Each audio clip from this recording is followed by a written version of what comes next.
Hi, everyone. Welcome to this episode of Claims Never Sleep. I'm your host, Megan, joined by my co-host, Jen. Hey, Jen, good morning or good afternoon. We're in lunch hour. Peanut butter jelly is waiting for you. My peanut butter jelly is waiting downstairs, yes. Do you ever, some days be like, I don't really feel like it today? Yeah, I don't have a peanut butter and jelly every day. I sometimes have leftovers or sometimes get a little bit creative. But I'm telling you, even in my 40s, there's nothing better than a peanut butter and jelly sandwich. It hits every time. Yeah, I mean, I do often have the crusts of peanut butter and jelly as a morning snack because I have to cut it off of Blair's, almond butter. She prefers almond butter, even though she's not allergic to peanut butter. She just prefers it. And it's a little salty, but I do have that.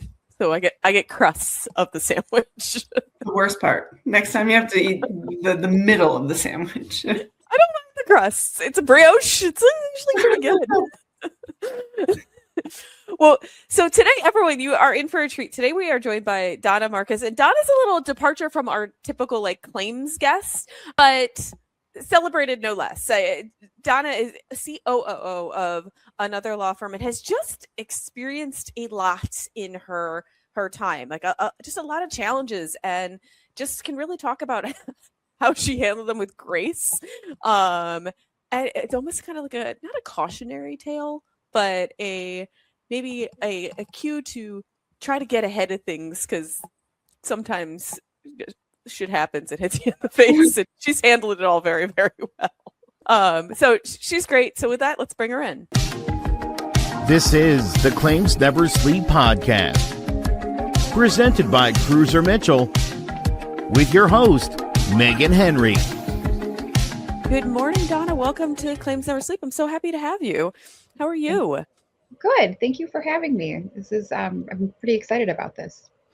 I have to ask, are you in your office? Because again, Jen, what are we doing wrong here? Every guest we have on has these nice you've got a nice layup, you got artwork. Yeah, this is my office at work. And we just moved here in May, I think. Oh, so right. And I love it. I even put curtains in my office because I just wanted it to be homey. I spend a lot of time here. I enjoy it, but I like to feel comfy.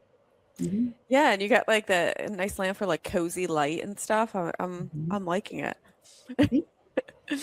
Well, Donna, you and I had spoken a few weeks ago, and I loved chatting with you because you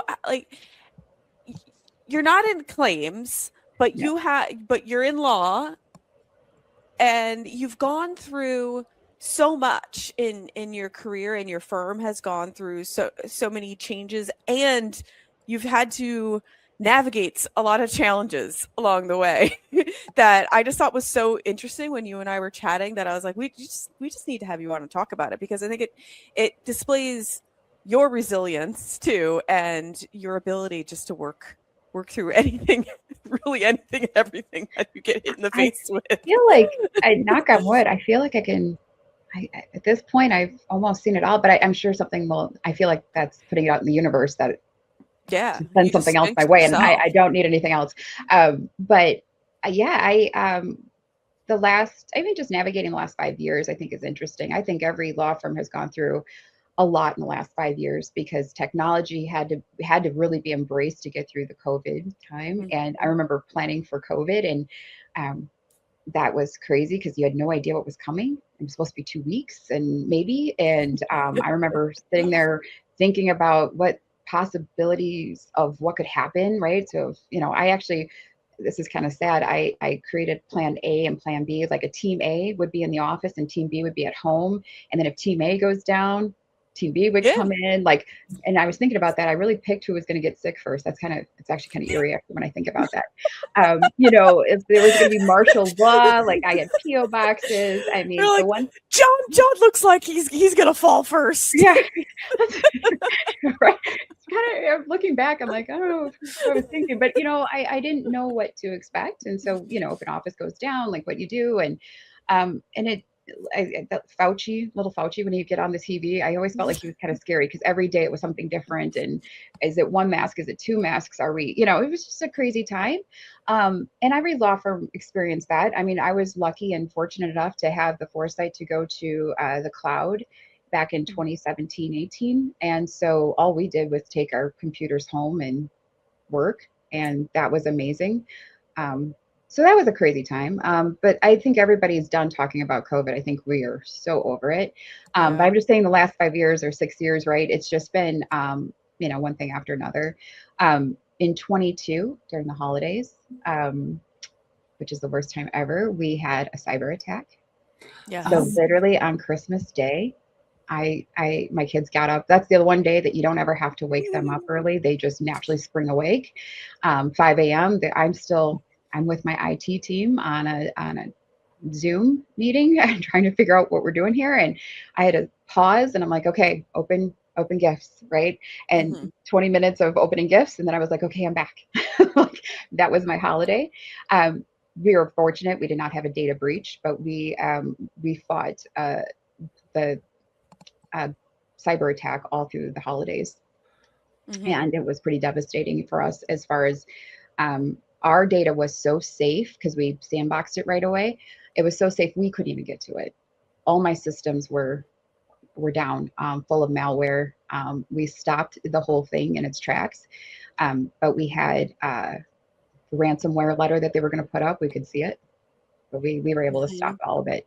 But then it was just so much it took a long time, so we had to build a new cloud, and we had to figure that out. And navigating that when you have had it was like a different language to me, and I'm trying to direct my staff and what to do, and I don't even know what I'm doing. And I'm going to tell you a funny story. So naive. I thought the first thing I should do is call the FBI.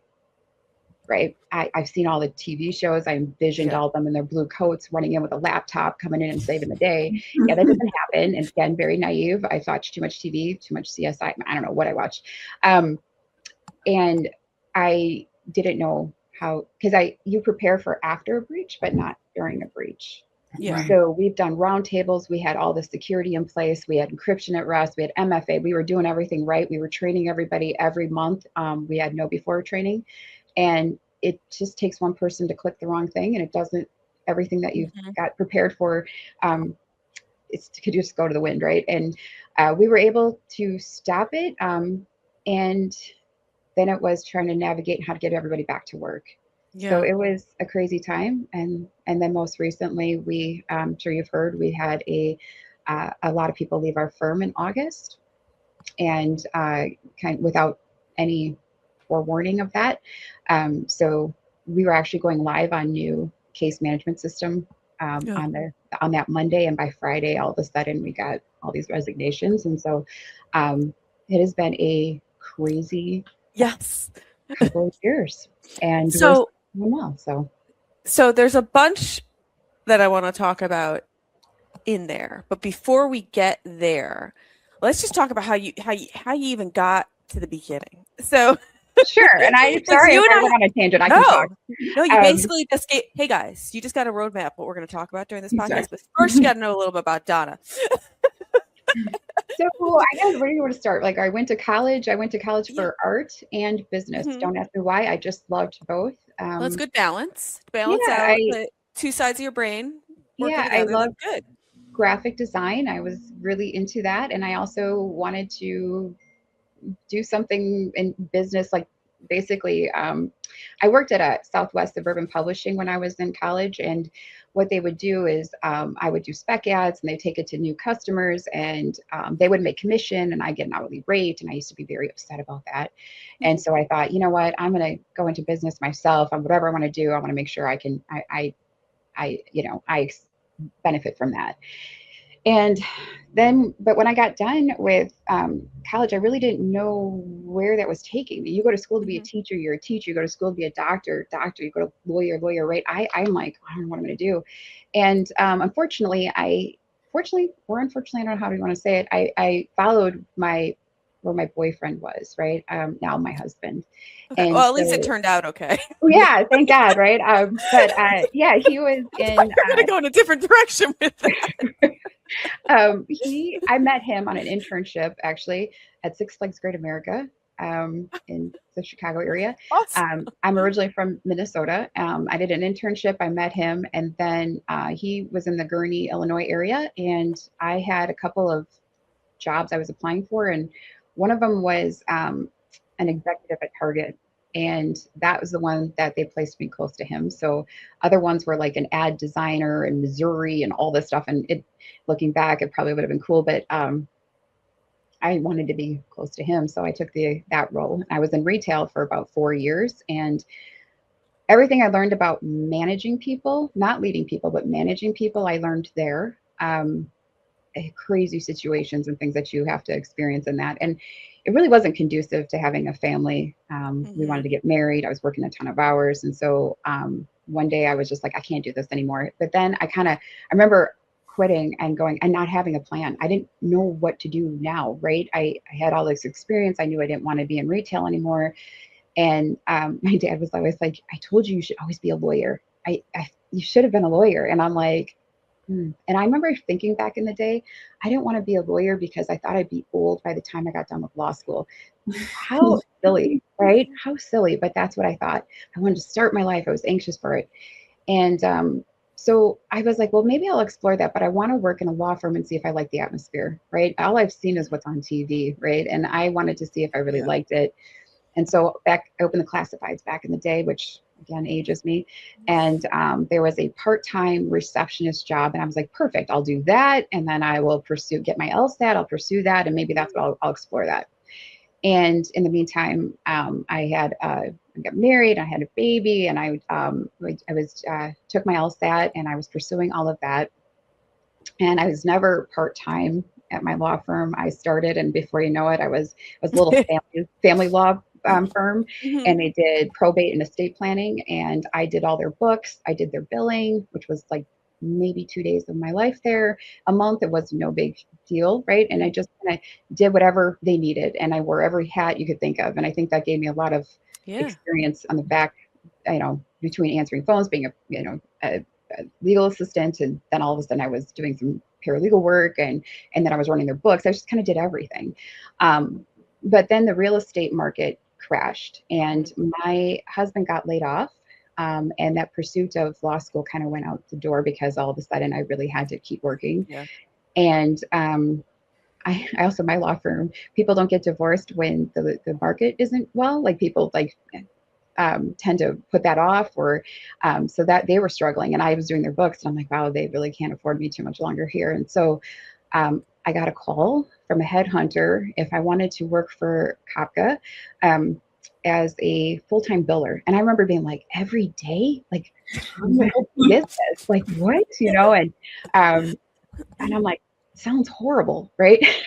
Honestly, I was like, sounds terrible. Like, that would sound so boring to me. But I was like, well, it's a job. It's a big firm, or to me was big compared to my 2 or 3 years that I was working with. So I joined Kopka as the biller and e-billing. I was floored by the whole how complicated billing was for insurance defense. It's a little different than sending out invoices to people. But I mean, you're still sending it to people, but it's different. Like and uploading it to these e-billing websites and the whole process. And that was and at that point when I started that, it was I don't know, it was probably maybe 30% e-billing and more paper, and then it changed as time went.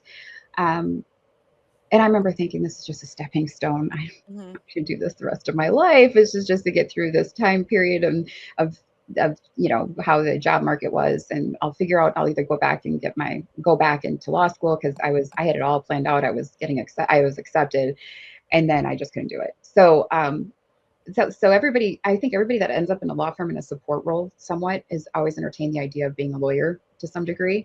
And so that's how I got to Kopka. And then I became a billing manager soon after I started. And shortly after, it just kept, Bob Kopka took a big interest in me. He was in the same building as I was. He would have lunch with me. We would talk. And he was always open to hearing ideas from me, how we could be more efficient, more streamlined, whatever. And he always saw something in me that I didn't necessarily see in myself. And I became an assistant controller. I love numbers. I can geek out on numbers. I don't know why, but it makes my world go round.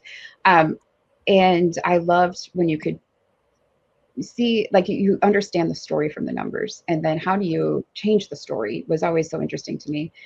And then next thing you know, I was the controller for a short amount of time. And I remember we had some changes in our firm management, and I asked Bob, like, what is our org chart exactly? He looked at me and he goes, I have no idea. And I'm like, well, nobody does, right? And so I just wanted to, like, so we sat down and we were trying to figure it out. And I was like mapping things out and taking names. I just left all the names off and did it by position, right? Just because people make it harder to fit into different areas, right? And next thing you know, I go, I think you need like an operations person. And he goes, well, who's that? And I go, well, I don't know. And he goes, where do you fit in all this? And I'm like, oh, I'm just the girl that creates the reports and the number. I'm your number person. I didn't ask for operations. Like, I wasn't coming in there for, like, to plug myself, right? Yeah. And he goes, well, I think that's you. And I'm like, oh no, that's not me. And he goes, no, it is. And I go, I had young kids. This was like, we had, at the time, we were in at least 3 states. Now we're in 5 states. It required traveling. There was no Teams or Zoom, right? Yeah. So I had to have conversations, and it sounded, I was familiar with terming people or whatever, but I wasn't thinking I was going to go manage all the staff and all that stuff. Like, that wasn't what I was going for. And slowly but surely that it happened. And now I've been with the firm for almost 16 years. I mean, I think just even you going to him saying, what's our org chart, shows right there that you are the operations person. Like, I was curious. Like, and look, every law firm, we need you. We need people like you, because, like, you can't wear all the hats, right? So we need people to organize us. Yeah, and somewhere in the middle of that, I went and got my MBA. So I did pursue that additional education that I always wanted, and that was really, I had something really to apply it to. So I really enjoyed my MBA as well, and I did that a lot during 2019 to 2022, right around there. During that time period, especially during COVID, when nobody was going anywhere, right? So I was able to get it done.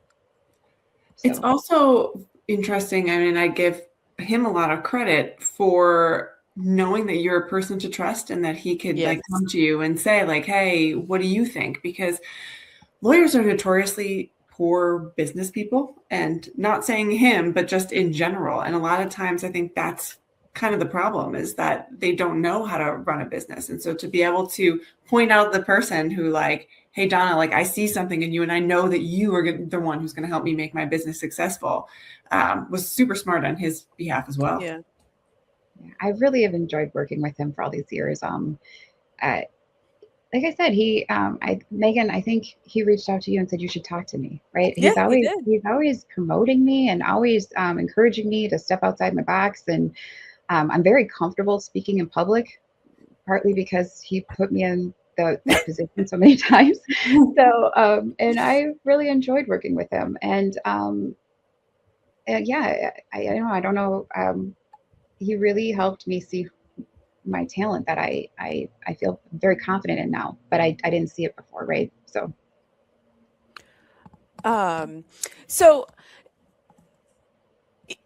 how, being in your role, like, how have you experienced, like, things change on the law firm side as to operations, like, as as technology advances, and, like, what have been, like, your changes and challenges in your role? Because you're, like, I mean, you're running the show, really. I mean, you're making sure everything charges forward. I have to say, I wanted to be in the cloud.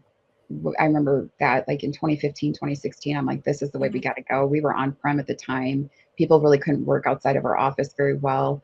So I always looked at things and probably ahead of time. I always am looking future oriented.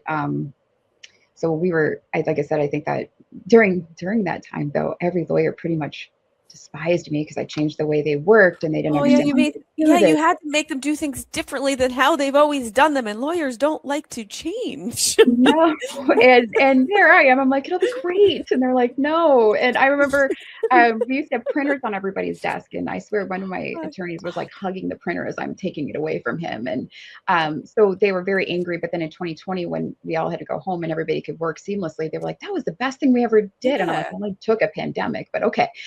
Yeah, and they had to be uncomfortable for a little while to realize that. Yeah, every time we transition in technology, and we just went through another one, I think that's when I hate my job the worst, is because it is such a it's hard to bring everybody with, and you have to find champions throughout the firm that want this, and there's so many that don't, and getting everybody on board. And adoption really takes time. It takes, and you just feel like, hey, I've trained you, just do it, right? And you got to change the way they work, and how they work has been why they've been successful for so long. So I know I have a big ask every time I do that, and it takes so much time. And so we just went to a FileVine case management system, and again, we went live in end of July, and we're still working on adoption and getting everybody there. I hope I never have to roll out another case management system. This is my third one, or about my third one. I hope I never have to do that again.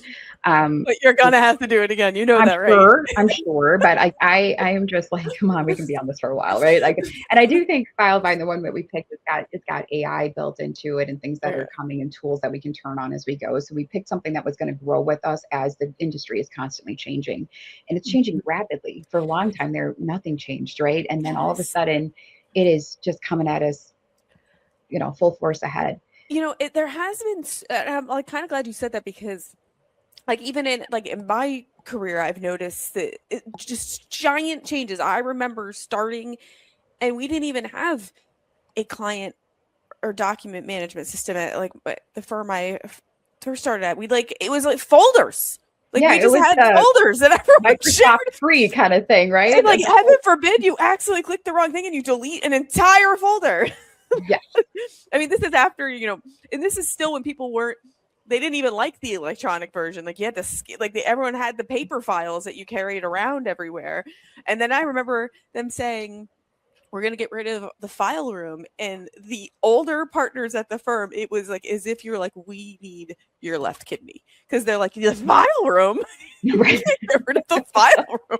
Where will we find our things? Oh my gosh. I remember I was so proud of this file room I created in our Farmington Hills, Michigan office. They were rolling files, right? And this was in 2017 maybe, right? And I'm like, good Lord, I mean, just full. And I was like, look at that, right? And then I'm like, I think we're gonna, and then when I realized that we got to go to the cloud, and we got to get, I had to say paper light, because if I say paperless, I think I was giving everybody a stroke, right? I was like, okay, we're gonna go paper light. And we had to ease into that kind of idea. And then we started scanning everything in. We kept paper and electronic just to kind of ease everything. And then, then we would shred at the end, and people were like, but I want to send it to, outside storage. I'm like, oh, no, the Iron Mountain, everyone. Everybody. And I'm like, it took so long to get rid of our outside storage, right? Because we had years of stuff sitting there, and expensive, right? And so you can't have, so we had to ease into it. And then again, we were prepared for when COVID hit. We were prepared. So I feel like I've been really lucky in that regard that we went that route when we did. And everything right now, it's what AI tools and putting our toes into that. I was talking, I was on a panel recently, and it was a plaintiff's law firm and a government agency and a defense side. And we were talking about AI tools. On the plaintiff side, I mean, they're using it for everything: jury selection, choosing cases. It's in there every day. FileVine was hosting it, and they were trying to figure out how to sell to the different types of law firms. And she was like, oh, I'll take every AI tool. And I'm like, well, wait, it could hurt our billable hour.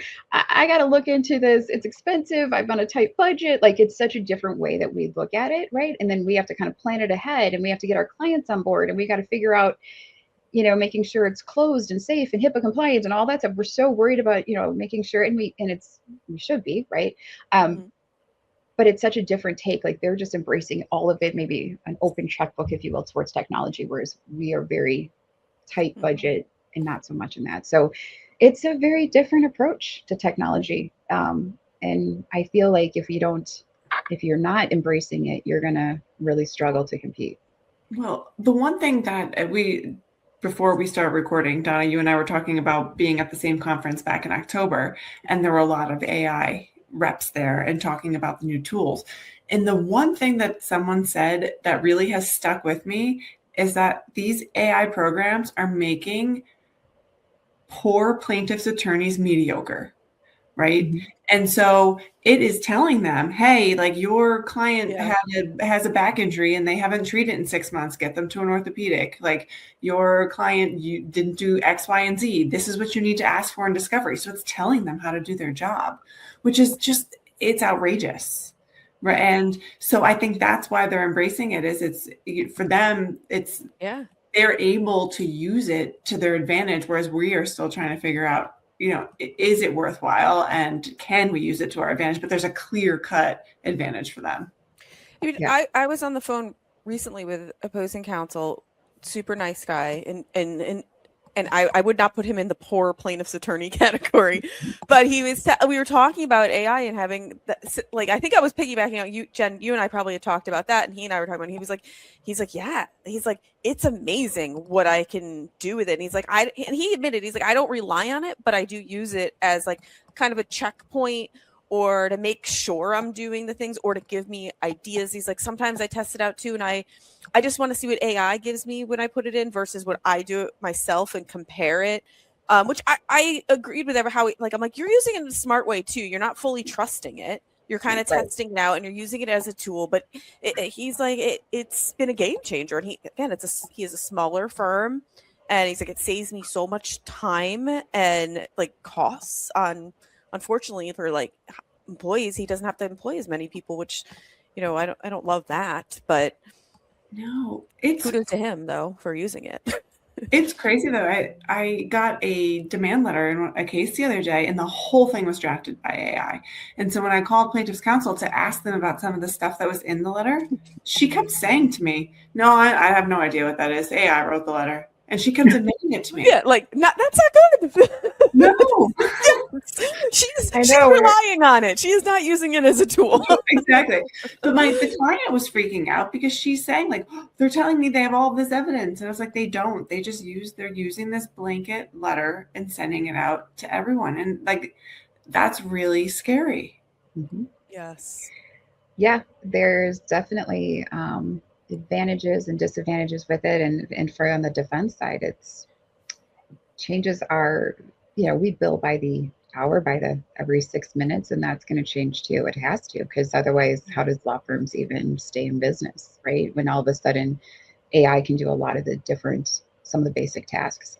Paralegal tasks are, I had a client recently tell me that eventually they're not going to pay for paralegal work because they think it should be done by AI, medical chronologies and summaries, and so that's gonna be interesting what our future holds. So looking ahead, I mean, something. Oh, sorry. No, I was just gonna say I've been trying to figure out like how are we gonna pivot with that. So we have a new billing model that we've created that we're trying to work with with our clients on, because I think it's going to get harder and harder for the value proposition for us, right? Yes, like you're going to have to go to more of a flat fee type model. But I don't totally agree with trusting AI for the medical stuff, because I just don't trust it all like I just don't trust it all the time because it misses stuff. I feel like you still need a human eye on on medical records to think about the real impact of them. Like we did a test and we would run something through medical records through an AI tool versus doing it on your own, and it does still miss things. So you can't. You just can't. And maybe it'll eventually get there that you can rely on it, but I don't think we're there yet. And I just think that human touch. There always needs to be some sort of human touch to it. Right. There's got to be some reason, somebody that's got some thinking and reasoning skills, right? And humans make mistakes as well, right? But Oh, yeah. and I No, do we're think perfect. just ask a lawyer. Okay. I'm kidding. um, but I think that it just it's coming and it's coming fast. I've seen better tools. I mean, that's what I do. I spend a lot of time looking at the tools and what's coming.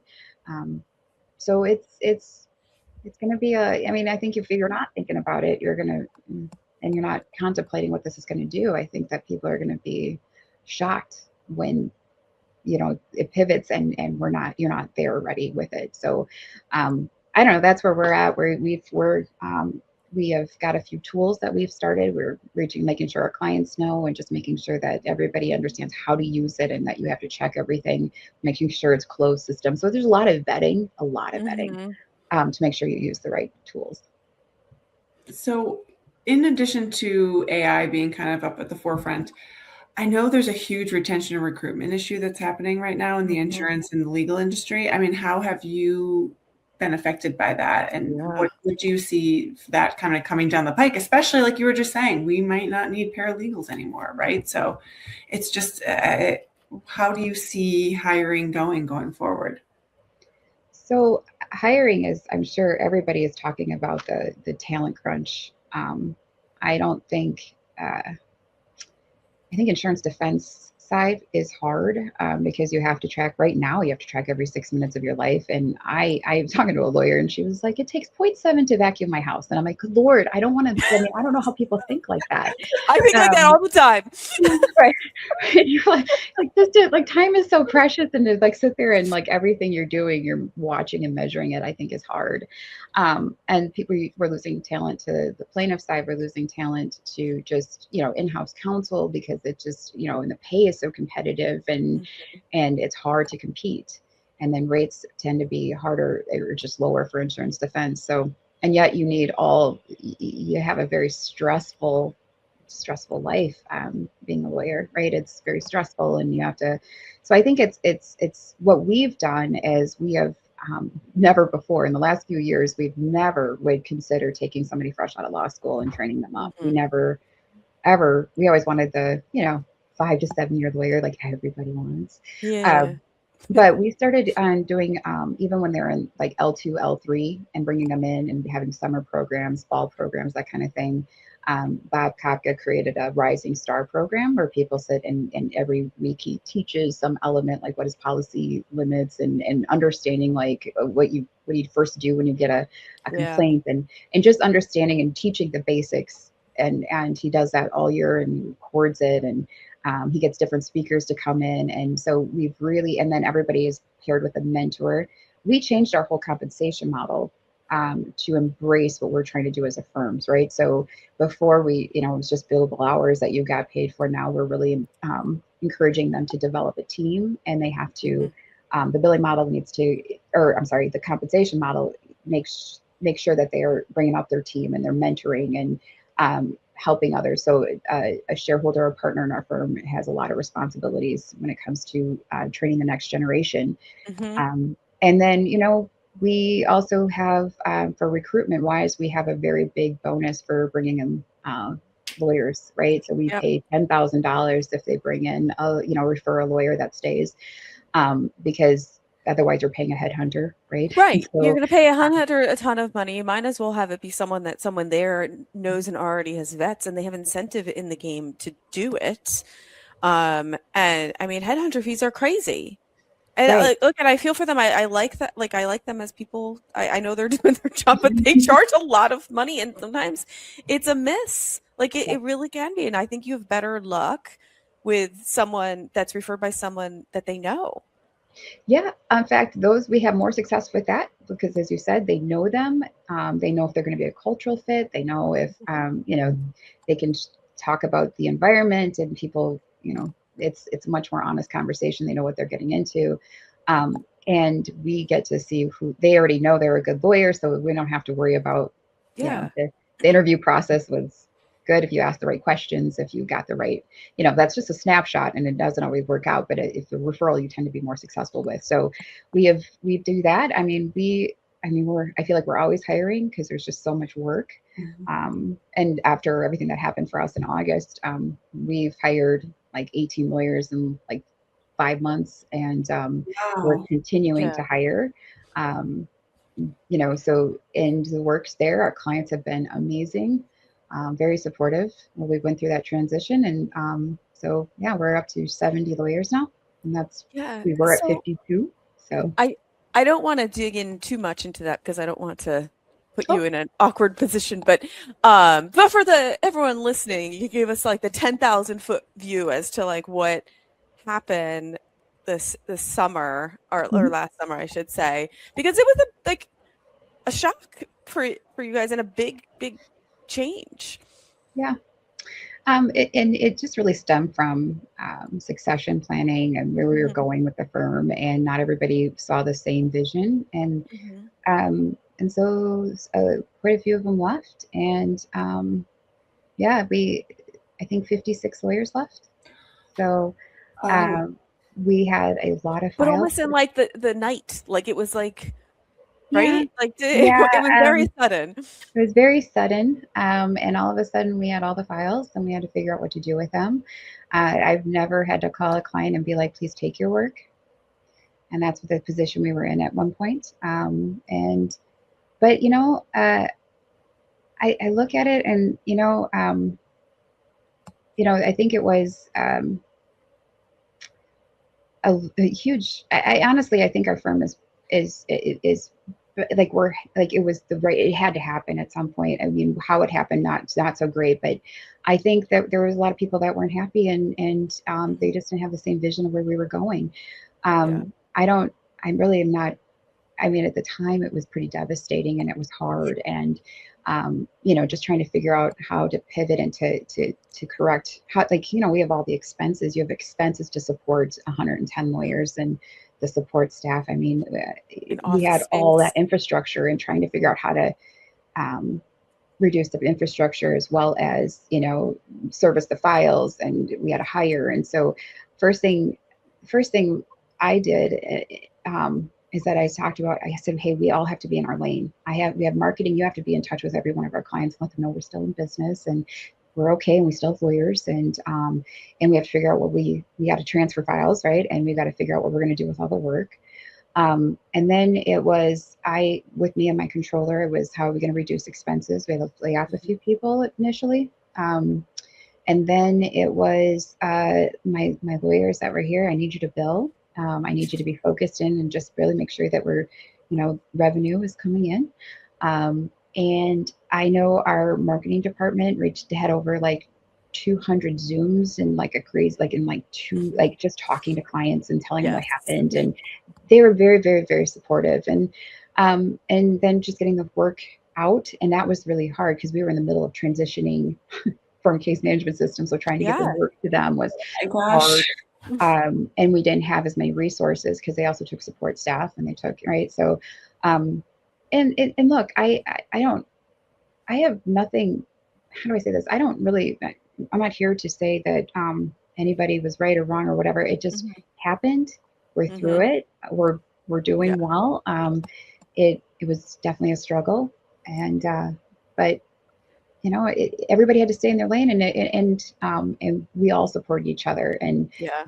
the people we have are so aligned and so excited, and they see how we're growing and what we're doing, and our clients are behind us. It's been pretty amazing, actually, when you look back and you go, we did that, and we survived, and we're thriving. And Yeah. Well, I think it's such a testament to you and to your firm that, number one, this happened and you went to your clients and said, we have to give some files back. And they said, okay, and I'm sure they said, let us know when you're ready to take more. yes, Right? And Yeah. so you just must have had such a great and established relationship with them. And then for all of you guys to just kind of band together and, like you said, stay in your lane, but I'm sure you also reached out and helped somebody else in their yeah, lane. we Yeah. supported for And sure. to come out of this stronger, I mean, it really is. I mean, it just shows what a great firm that you guys are and that you have. Yeah. Yeah. Yeah. I was going to say that I think it probably almost strengthened your relationship with Mhm. the clients to be that transparent about what's going on, because not everyone would have done that. a lot of firms would just be like, just make it work. Don't let them know that we're struggling. You know, like, and I think it probably spoke volumes to like your, you know, because clients are partners too, right? So Right. I want to make sure that like what they expect from us, that right, we yeah. have a certain brand and expectation that they have of us handling our files. And if we can't do that, we have to be honest with them and say, look, we just can't handle. I remember Michigan alone, we had 1,300 files and I had like 3 lawyers left. You know what I mean? So how can we sit Oh, with 1,300 yeah, files? there's no way. And so, and yet the lawyers there were amazing and stepped up, and every one of our states, and that Michigan was probably our hardest hit area. But calling clients and being like, I'm sorry, but I need the file, the work to move. And, you know, they were like, well, gosh, I appreciate that you're not fighting for the work, right? Because of course there's some of that going, you know, usually typical, right? And we're like, no, just keep us on your panel. We'll let you know we're rebuilding. And we, in the first month, hired like 10 lawyers. People wanted to come work for us. So that was amazing too. That helped us get through it. And we kept all our locations. We kept all, and we've actually hired really good lawyers since then. So, and we've been very, and we're not just hiring anybody. Like we really want the right cultural fit, the right talent to come in the door. And we've achieved that. And we've been very blessed in that regard. That's amazing. Especially, I mean, 10 minutes ago, I asked you about the retention and recruitment issue in the insurance defense industry, and you just told me you hired 18 lawyers in the past couple months. Yeah. Well, I think it's just, we are never going to be the highest paying firm out there. I wish we were. I mean, but what you see is what you get. We really want a good place to work. We believe in work-life balance. We believe in families. We believe, that your family should come first. You should enjoy the people you work around, right? Like we generally like each other, which is, we look for people being likable and personable, as well as being a good lawyer. There's those skills that you look for. And if you don't fit, I don't care how good of a lawyer is, it's just going to take away, right? So that's hard at first, right? Because sometimes you just need somebody to fill that seat and work that file. But if they aren't going to contribute in a positive way to your culture, you're going to hurt it. Yeah. And I also feel like the people who are out just for dollars compared to like the whole package, like they're always going to chase the dollars.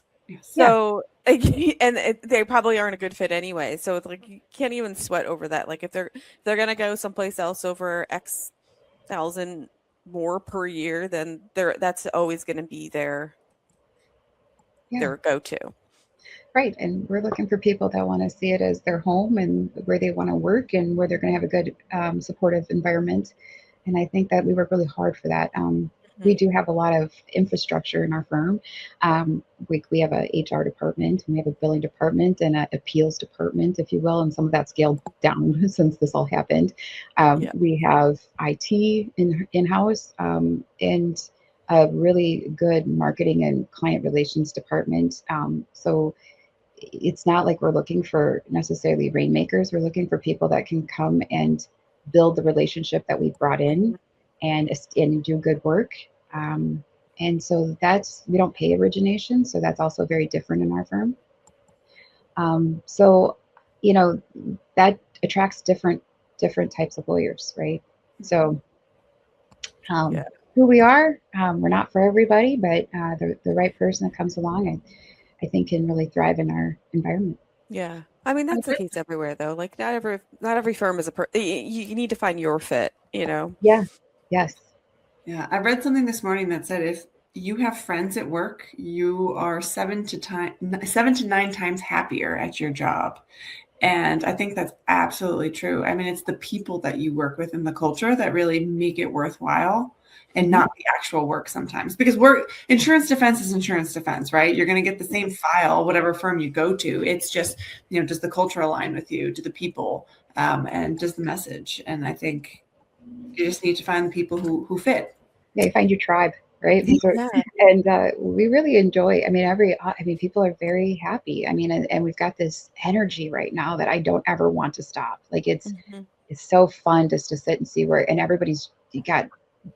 Sees such a path for the firm and for their growth, and it's so exciting to be around. And so I look back and, it happened. Everybody is where they need to be. Yeah, it was hard. I grieved. I mean, I've been working with some of these people my whole entire career. Yeah. It was hard, but I also look, if they're happy, that's what's good for them too. How they went about it, probably not Yeah. ideal, but we're all going to compete for the same work, but there's plenty of work to go around. Yes. There's Everybody's lots of competing pie. for talent, Yeah. right? And so it's, and it's all about just like, I don't know, what you put out in the world, I think comes back at you, right? And I think that how you treat people matters, and that's, we treat our people well here, and Yeah. everybody's got to find their home. So I just feel like our firms are very, like, kind of have similar bones to them, and I think that's like probably why Bob reached out to us too.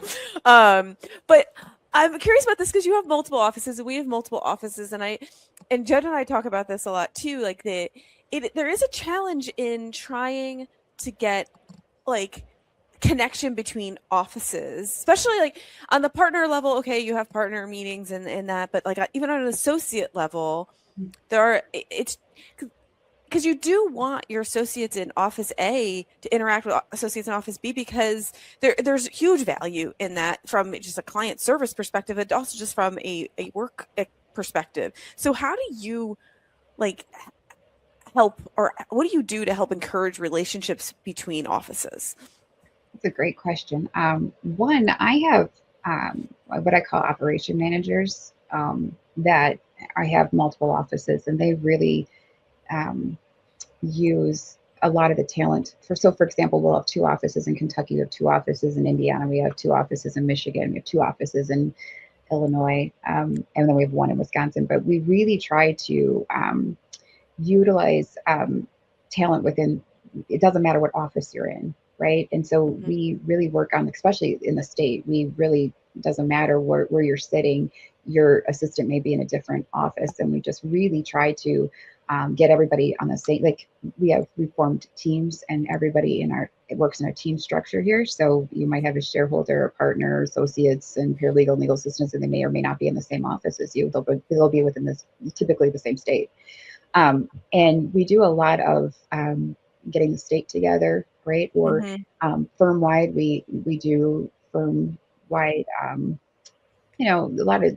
we'll do Zoom meetings or team meetings, if you will. And we encourage people to really help each other and get to know people that way. There's a lot of committees in our firm. So there's like a DE&I committee. There's a talent recruitment committee, and different people, they interact that way too. And there's a paralegal task force, if you will, to make sure that we're, staying up on tools and helping our paralegals as well and hearing them out. So there's they get to interact that way firm-wide. So we do a lot and we encourage that, but my operation managers really keeps everybody connected, and that helps. Yeah. But it's definitely a struggle. I'm not saying. Yeah.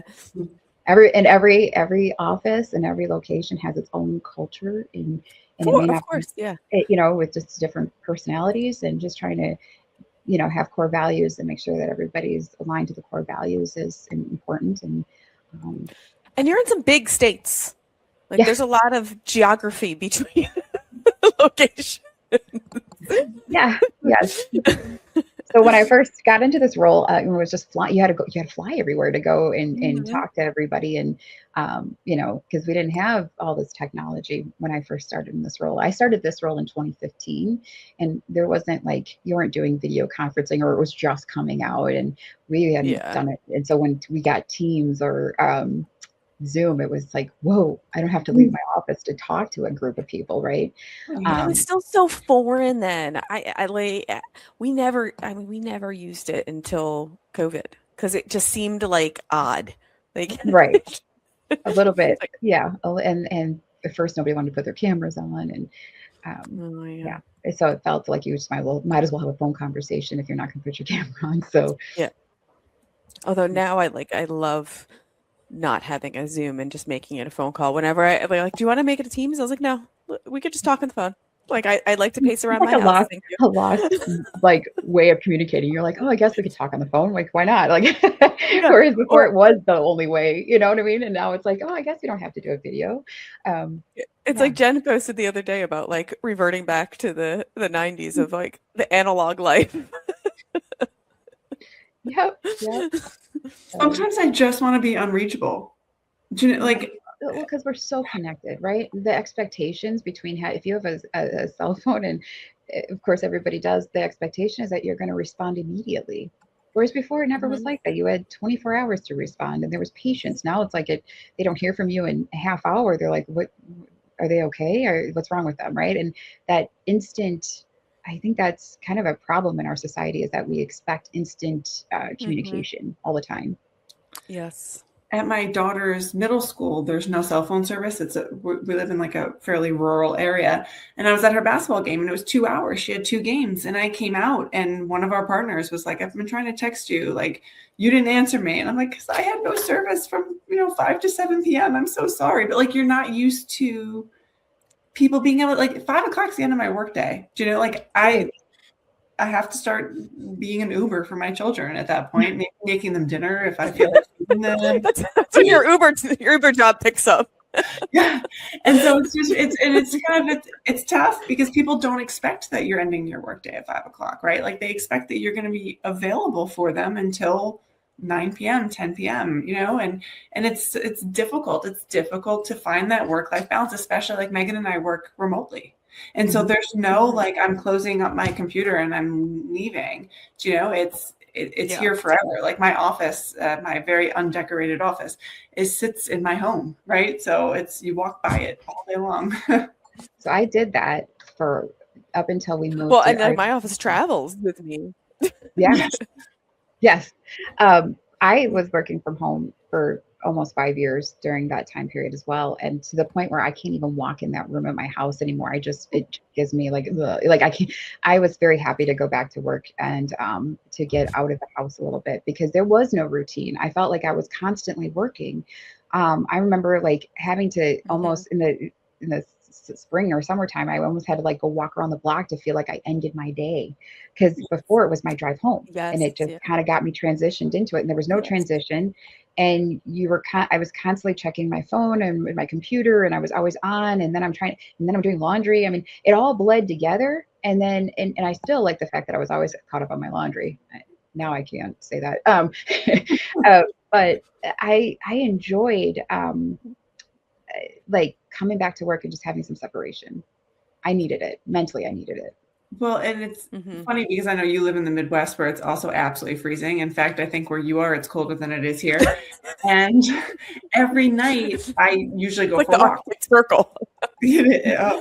And it's too cold. Like I can't go for a walk outside. And so I've been walking on the treadmill, but some nights I have still too much work to do. And so at like 8:30, when everyone else is settling down, I walk on my walking pad and I'll answer my emails or do whatever I can. And so now my kids will ask me, like, are you going to go on the treadmill and watch a show, or are you going back up to walk and work? Like walk and work.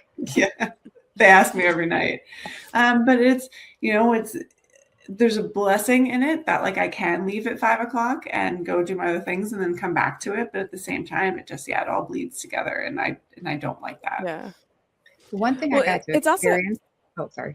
I was just going to say the one thing I got to experience that was really, I didn't even realize I was missing before COVID, was I got to see my kids off the bus every day. Mm-hmm. And that was like that the last 5 years. I thank God I got that, right? Because that's when they want to talk about their day and they want to share things about their day. And when I got home before, it'd be 6 o'clock at night, they're done talking. You know what I mean? That was, they didn't, how was your day? Fine. Did anything good happen? No. You know what I mean? Like that was it. But when they come off the bus, they're chatty and they want to, and it was something that I treasured. I mean, I still try to get home for my youngest when she gets off the bus, because that's where I get all the good intel and get to hear about her day. So I appreciate those that stay home, because there's something about that you can't, when you're at work, you miss. So. Yeah. Well, that's it. So my 11-year-old recently was like, you're just always working. And I'm like, it's 3:45. Yeah. Yes, I should be working. I was like, if I was in an office, you wouldn't even see me.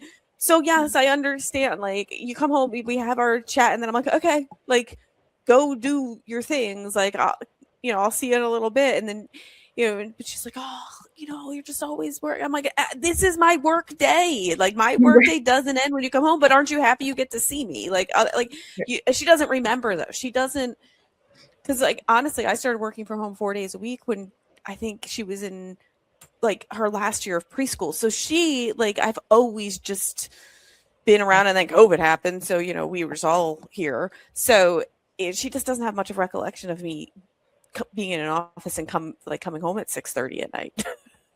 Right. Yeah. I call it the after school emotional dump.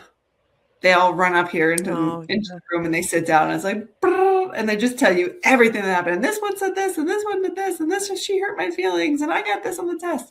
And it's always like a 20-minute listening, and then I have to decompress from what they told me. And like you said, I love hearing it, but then some days it's just like, oof.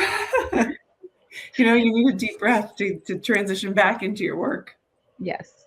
But again, it's, if you don't, that's also one of the most important moments of their day, when they're sharing it with you. And then when you don't have that, you kind of miss that too. So, but it's like I said, I think we live in a day and age where it's great you can work anywhere, and I can work anywhere. I just prefer to work now more in the office, but I love that we have the technology and the ability, and we've all, like, the industry has embraced people working wherever they need to. I love that. I don't ever want to change that, where everybody feels like we have to work in such a rigid way, right? So, yeah, I agree. So we're almost out of time, but I wanted to touch a little bit back on the cyber attack, because like we didn't give enough attention because I want to know like what it was like when you're going through it, and I believe you said, like, did you get like the ransom? Did you get like a ransom note type situation, or did you just see how it was happening in real time and try to call? And then how do you call the FBI? Do you just like, there's a number? Like,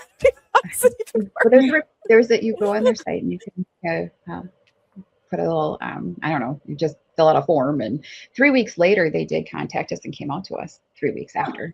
And then I learned that FBI cannot do anything, right? It's more for informational purposes, and they use it for like, hey, this is what we're seeing. These are the trends, but they have no authority. And the stuff we had people coming at us from Turkey.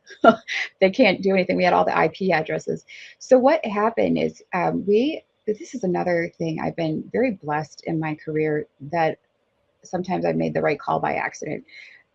So we were renewing with our cyber insurance in October, and they recommended CrowdStrike, which basically has a little bit of AI involved in it to tell you if there's a bad actor or something in your system. And it was towards the end of the year, and I remember being like, I don't know, $30,000 or $40,000, and I was like, I don't want to spend that money right now. I got to have a good end of the year. And I'm like, and then I remember thinking to myself, I'm going to think back at this moment and go, because I was going to buy it in January. And I thought to myself, I'm going to regret this moment if I don't buy it. Right. Like, and I did, I bought it. We purchased it. We put it into play in our system. And then on December 23rd at o'clock at night, we got a call from CrowdStrike, but they don't call it's just some random number. And they called my IT guy, who picks up, and bless him, I wouldn't probably pick up a random number that didn't have any identification. And it was, hey, it's CrowdStrike. I think we've got a bad actor in your system. So right away, my IT manager, Omar, jumped on, and he pulled our client data off the system. Smartest thing. But they were running batch scripts and all these words that I didn't even understand. They were trying to basically get us out of the system, and they're calling me, and I remember being like, here's me, reboot, change the password, right? Like what they've trained me on. I don't know what I'm doing. I remember calling just not a restart that fixes everything. I know. And he goes, I called back, we are in trouble here. And he's like, okay, you've got this. you just let me know how I can help. And I remember being like, I got this. I don't know if I got this, right? How do I got this exactly, I Omar? don't know what I'm doing. And yet, to be honest, he was right in the fact that you don't want to have all these people giving direction, right? And so I just said, okay, so we kind of battled through the night. And then the next day, I'm like, we got to figure this. I mean, we were literally hitting, my IT group was like hitting delete, delete, delete, delete. If you stop hitting delete, it would just infiltrate our whole system. And so I called our, I had with my IT guy, I'm like, let's call our insurance carrier and tell them like, look, we haven't had, they don't got our data. We have our data. But what do we do to stop this? Like, what do we do? And what do you suggest? Because it's Christmas Eve. It's still going. It was Christmas. Like it was going strong. And all of a sudden they gave me a forensics team, a PR firm, outside counsel to make sure we follow ethics correctly. And do the right, because you don't want to have to wonder, like, do I report this? Do I not report this? And we're in the 5 states where as long as and I didn't know if they got our desktops, right? So we had to find out like what information they were getting. And so we had a forensics team come in and make sure that nothing actually left our system. And we didn't know that right away. I didn't know. And I'm thinking to myself, oh my God, if they got any data, then we have to tell our clients and then they have to tell their insurance. Right. Awful. Like, are we going to be able to survive this? But we had a forensics team come in and they looked at everything and we sandboxed everything and we stopped them from actually taking anything off our system. But in the meantime, they had you could see in a notes, they had a ransomware letter right there that they were going to so the idea was we would come back from Christmas vacation and you would open your computer and you would see the ransom letter. So we had the IP addresses, we knew where they were coming in at, but it was like having a war that you can't see and you don't know where they're coming in at, and you're trying to and I got an army that is looking for me to figure out what to do, and I have no idea. I don't even know what they're saying. Like, as they were saying these things, they're like, oh, they just did this strike or a password spray, and I'm like, what is this? I'm like looking it up on I'm like on the thing, I'm looking at my phone and I'm looking this up and I'm like, ooh, that's bad. And I'm like, you know what I mean? Like, I don't know what to do. So, I mean, once we got those experts in, though, they were able to help us contain it and stop it. And then we got, it was confirmed that we did not have any data breach. And we had encryption at rest. So even if they would have gotten our data, I don't think they would have been able to do anything with it. But we need our data, right? But then it was so safe from us. We sandboxed it and our whole cloud was full of malware. It took down copiers, it took down our firewalls, it took down our Wi-Fi. We couldn't work in the offices. Nobody could plug into anything. It destroyed everything. And here I'm sitting there going, okay. And then the PR firm is saying, okay, you don't say breach. You don't say, you say you have a bad actor. What words to say, what not to say. The other thing is I didn't know how to contact our people. Right? It's Christmas Day. All the contact information is in the computer that I can't get to. Our laptops are bricks, right? And so I'm like, how do I tell people they can't work? And so on Christmas Day, I reenacted our COVID task force, which was all our managing partners. And I was like, hi, Merry Christmas. At 7 p.m., can you get on a Zoom meeting on your phone? Don't touch your computer. And so they all got on Christmas Day and I'm like, okay, we have a problem. And I had to tell everybody what's going on. And then I said, we have to take an outage the next day. We're telling everybody they get an extra day off, right? They're not working on the 26th. And then I had to figure out I couldn't get to email. We couldn't figure out if we were going to miss the deadline. So it was like, how do we do that? And literally you couldn't even log into your computer. So it was trying to figure out how to get tools and resources to everybody to make sure we didn't blow a deadline or a day. It was nerve wracking. And, but we were able to. Nightmare. Yeah. Did you take a 2-week vacation after this all settled down? You know what's so funny? I didn't know how stressed I was until I feel it right now. I'm like, oh, Donna had the worst Christmas ever. Well, it was the worst Christmas ever. I call it the nightmare before Christmas, but it was really Christmas. And but I remember the 4th or 5th of January, all of a sudden I broke out in hives. I mean, you don't have time to be reacting to all of this. You just are I got to get this done. You just go into this mode of that. And then all of a sudden it catches up to you. And I broke out in hives and I was like, oh, right? So I go to the doctor. I'm like, I need something, so they give me something. Well, then I broke out in chemical hives. And for 6 months, I was a wreck. I looked like I had a red sweater on. I mean, I was praying I wouldn't itch myself and like not in front of somebody in an inappropriate spot. You know what I mean? I was so worried about how because it was just stress. And then I reacted to the medication. And that was a big mess. So stress is real. So take care of yourself. Right. And I think I remember not sleeping well during that time, obviously, too. How could you? Right. Like, how could you sleep? I'm sure you were like running on fumes. Yeah.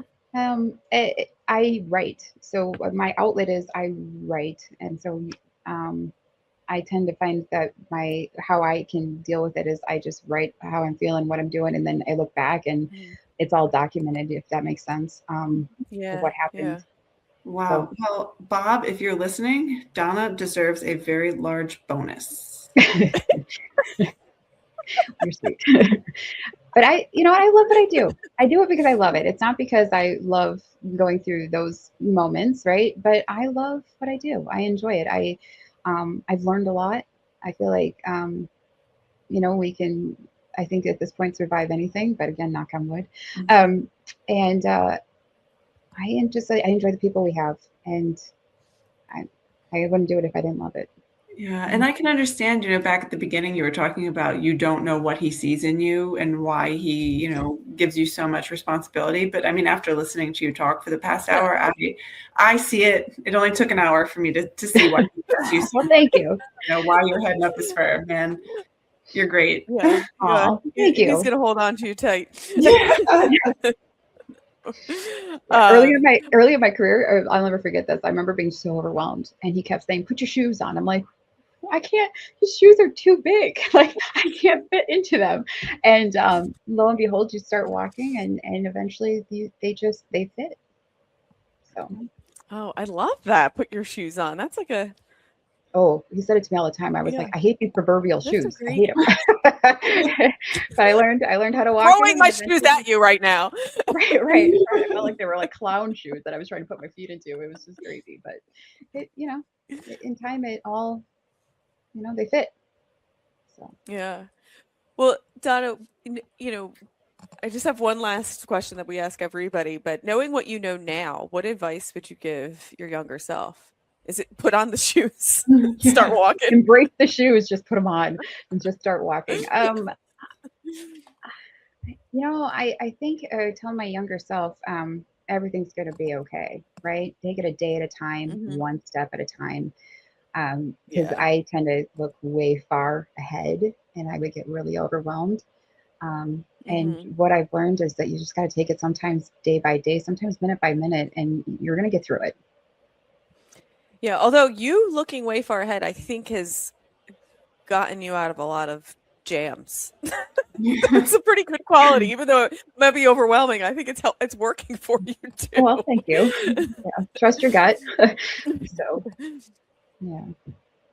Well, Donna, it's been an absolute pleasure having you on. I knew when we talked a few weeks ago, I'm like, I can't wait to have her on because you had so much to share. So thank you so much for joining us. Of course, for everyone listening, if you like what you hear, please like and subscribe to Claims Never Sleep. You can find us on your favorite streaming platform as well as YouTube. And thanks for tuning in.